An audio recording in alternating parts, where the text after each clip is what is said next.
Osvanuli su zastrašujući snimci ruskog razaranja Ukrajine. U žestokom bombardovanju čitavi delovi gradova sravljeni su sa zemljom. Kako je već najavljeno, ruske snage sasule su strašnu raketnu paljbu na ciljeve širom Ukrajine od Hersona do Kijeva, načinivši ogromnu materijalnu štetu i odnevši za sada srećom samo 2 ljudska života. Sada kada se prašina slegla, internetom su krenule da kruže snimci strašnog razaranja.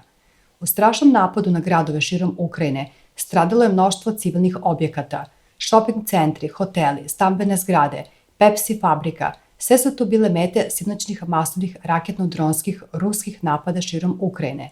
Stoji u opisu objave na kojoj su prikazane fotografije i snimci razaranja. Stanovništvo je besno, a neki čak tvrde da je novi cilj Rusije zapravo da sravne sa zemljom sve svoje ciljeve. Rusi zaista nisu štedili municiju.